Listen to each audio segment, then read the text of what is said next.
Ako si Francis Riudique at narito ang mga napapanahong balita. Naghain ng not guilty plea ang direktor na si Daryl Yap kaugnay ng isinampang kaso sa kanya na cyber libel ng TV host actor na si Vic Soto. Kinumpirma ito ng kanyang abogado kasabay ng isinagawang arraignment sa kanya ng Muntinlupa Regional Trial Court. Matatanda ang nagsampa ng kaso si Soto laban kay Yap dahil sa kontrobersyal na teaser ng isang palabas na pinamagatang The Rapist of Pepsi Paloma.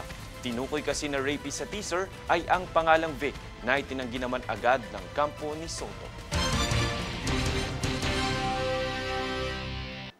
Samantala, siniguro ni newly appointed PNP Chief General Nicolas Torre III na bababa ang bilang ng krimen sa kanyang termino.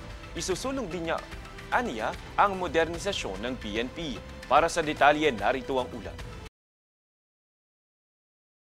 Sa bagong liderato ng Philippine National Police, aasahan umanong mararamdaman ang pagbaba ng bilang ng krimen sa bansa. Ito ang pagtitiyak ni newly appointed PNP Chief General Nicolas Torre III sa kanyang kauna-unahang command conference nitong kamakailan lang. Direktiba ni Torre, dapat na maging mabilis at nagkakaisa ang kapulisan para sa pagsisiguro ng peace and order sa bansa. Aniya, isusulong din niya ang modernisasyon sa PNP, hindi lamang sa kagamitan at sistema, kundi sa paraan ng pamumuno. Ipinag-utos din niya ang full implementation at pagpapabuti ng radio communication sa PNP. Aniya, dapat na may mabusising inventory at assessment, hindi lamang ng mga radio, kundi ng iba pang mga kagamitan. Nagtakda din ng mahigpit na pagpapatupad ng 3-minute response time mula sa kapulisan para sa mga emergency at distress calls.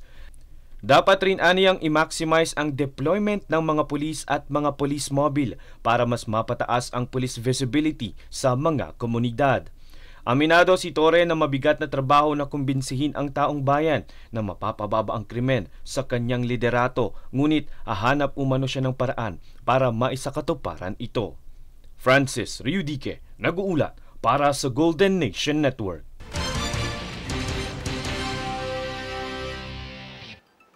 Isang historic win para sa Pilipinas. Ito'y matapos opisyal na koronahang Miss Grand International 2024 ang Filipina Beauty Queen na si Christine Julian CJ Opiasa sa Bangkok, Thailand nitong Martes. Matatandaang si CJ ang naging pambato sa nasabing kompetisyon noong October 2024 at naiuwi ang titulong first runner-up sa kabila ng 3-day preparation lamang nito. Nagkaroon ng hindi pagkakasundo sa pagitan ng MGI organization at ang hinirang na Miss Grand International 2024 na si Rachel Gupta ng India na naging dahilan para i-appoint si Opiasa. Ito ang kauna-unahang Miss Grand International crown na nasungkit ng Pilipinas.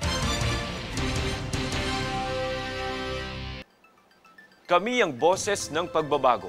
Ako si Francis Riudique at ito ang News Force. Sa ulo ng mga balita. Kaso ng HIV sa bansa, pinangangambahang umabot ng 400,000. PNP Chief Torre, isusulong ang modernisasyon sa PNP. Ambag ng PhilHealth sa hospital bills, nais pataasin ng mga mambabatas. DOTR Secretary Dizon, mas paiigtingin ng road safety regulations kaugnay ng recent road accidents. Filipina Beauty Queen CJ Opiasa, opisyal ng kinoronahan bilang Miss Grand International 2024. At Elon Musk, binatikos ang panukalang batas ni US President Trump ukol sa buwis at pondo. Patas at pantay na balita, komprehensibong ulat para sa pulso ng masa. Ito ang News Force.